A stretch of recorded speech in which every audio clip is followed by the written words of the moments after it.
All right. Patch note 17.2. This is coming to live servers next week on PC and the following week on console. Number one, tactical gear. The spotter scope has been nerfed pretty significantly from what I read earlier. So previously, you would put the spotter scope up, you would put this little triangle over a player, and it would instantly mark them with a white passive marker. And if you leave it over their passive white triangle, it'll turn red into an active marker. That active marker would stay red for 7 seconds and follow the enemy no matter where they went, through cover, behind walls, etc. Now, the detection has changed from 1,000 meters to 600 meters, and the passive marker would not automatically appear in ADS mode. You have to hold down the fire key over an enemy to get the passive marker to start. Then once they're passively marked, you tap the left click to then turn them to an active red marker. However, once they're marked, they are only marked for 3 seconds instead of 6. And if they break LOS by going behind a building, the active marker will disappear. So it no longer follows them behind buildings. Active markers will disappear as soon as enemies are out of sight. That includes when they hide behind cover. So this is a pretty big nerf, but honestly it's what was needed, because in its current state, even though not many people used it, it was pretty broken. You could literally see people anywhere, through trees, whatever, and stay marked for 7 seconds. So this is a good nerf. This is a good nerf. I doubt we'll see it used that often though, just because the tactical gear in general isn't really used that often. It's very niche, very tactically chosen. So that's a good change though. 5.56 DMRs are seeing a slight change, specifically the Mark 12 and the Mini 14, not the QBU here. So Mark 12s, it says, since the damage related update, players still found it challenging to handle. Therefore, we improved the recoil recovery value to ensure stability like the Mini 14. Whoa. Increased recoil recovery, rebalanced recoil related speed. Yo! The Mark 12 was already dominating 5.56, and it got another buff. Wow. Okay. Mini 14 continues to show steady selection rate due to its distinct traits. Therefore, its damage has been slightly improved. Wait, what? Continues to show steady selection rate.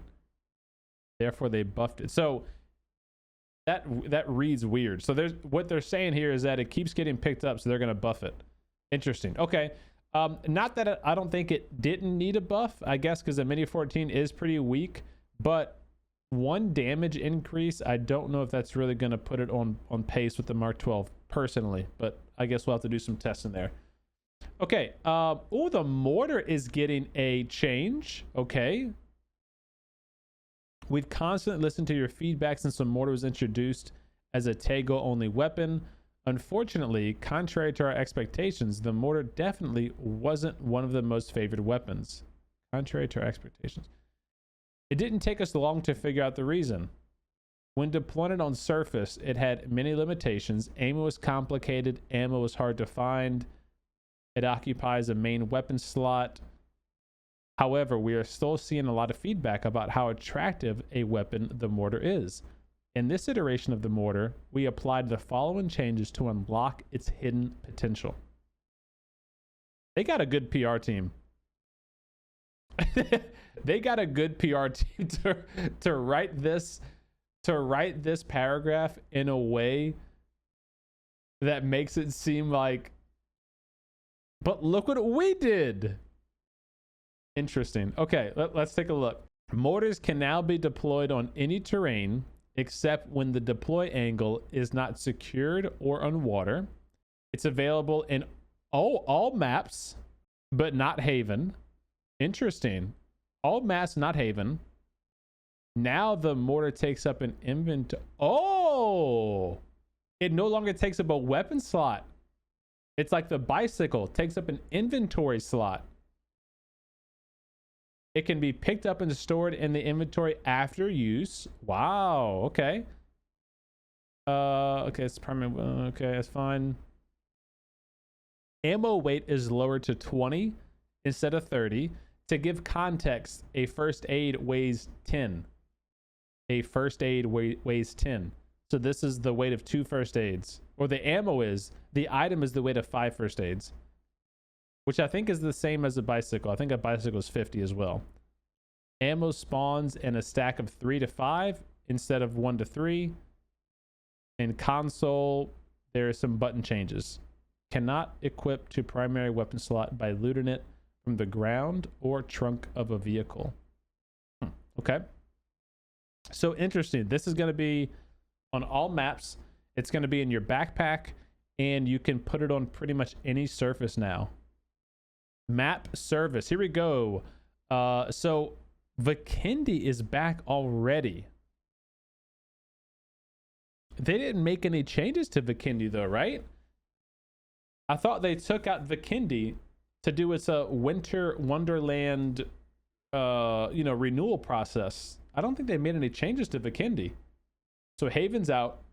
So now you have Erangel, Miramar, Tego, Sanhok, Vikendi. Ranked is going to be Erangel, Miramar, Tego. B-Duck Collaboration is a map decoration. Therefore, nothing will happen even if you attack the duck. This is on Middle Island of Sanhok, and meet the giant floating rubber duck bobbing in the calm waters.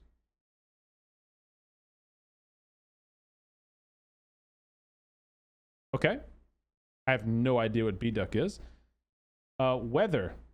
The colors of the weather and terrain texture of Miramar have been adjusted to reduce the map's glaring yellow shade. Okay, thumbs up. Before, after. Kind of looks a little more hazy over here. Okay.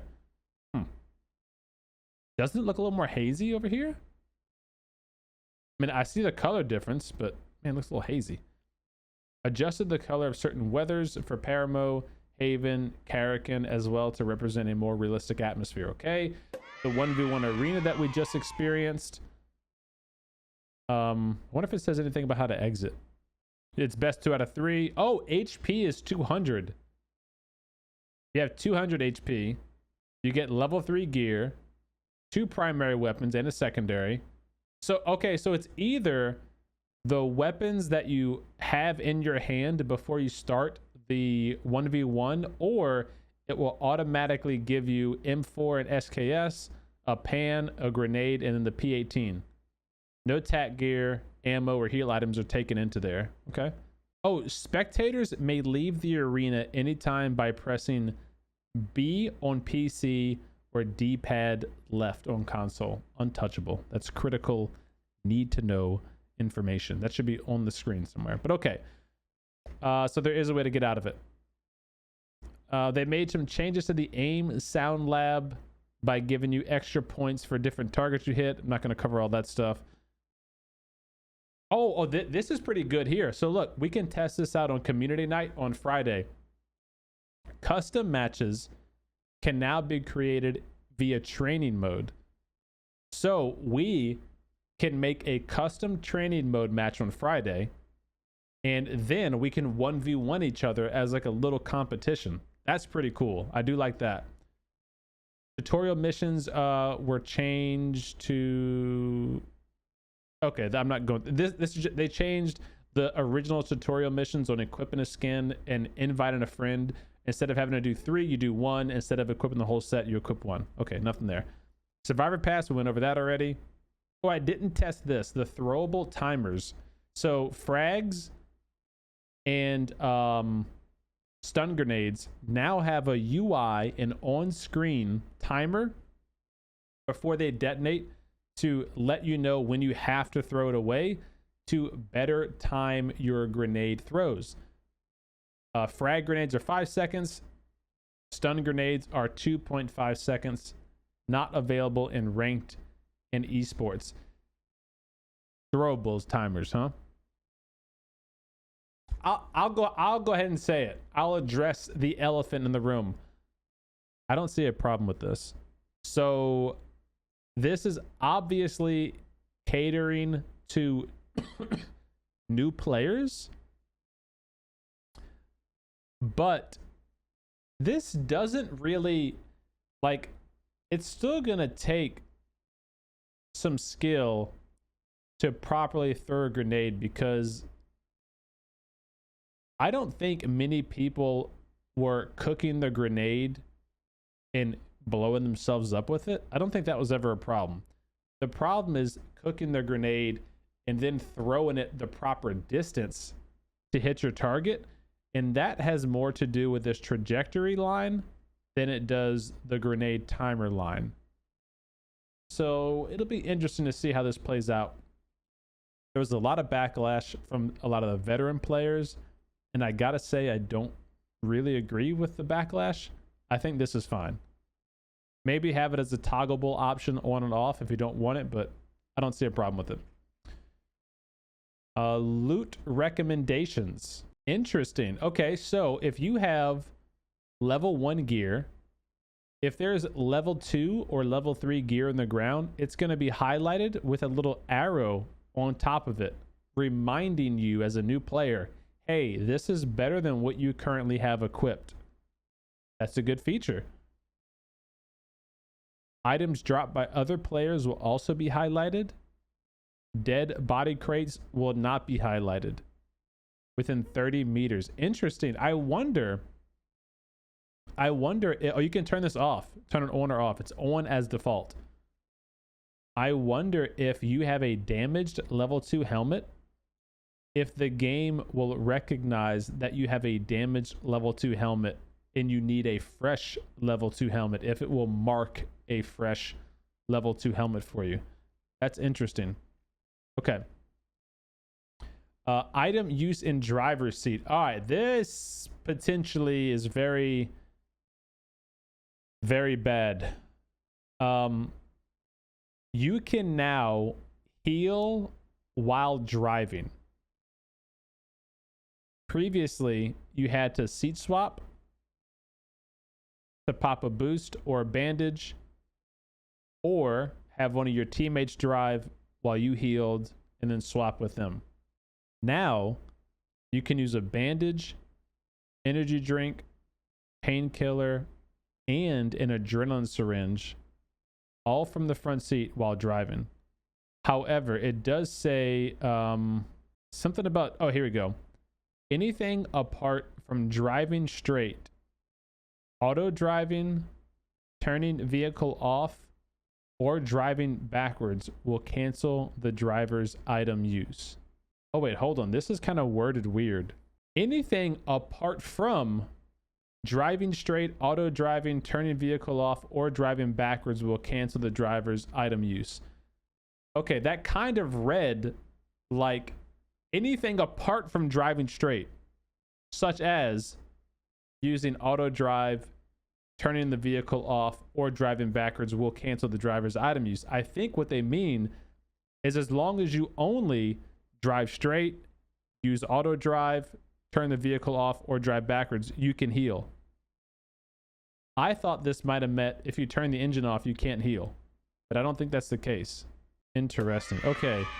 UI stuff, I'm not going to go over that. Improve memory usage by removing unnecessary logic used to express in-game characters. I wonder if this is in part to the big game crashes they've been having, because I know it's a memory leak issue. So that's interesting. A lot of bug fixes, world fixes. Okay, I'm not going to go over all that stuff. All right. So that is 17.2 patch notes in a nutshell. That's all the need to know critical changes coming.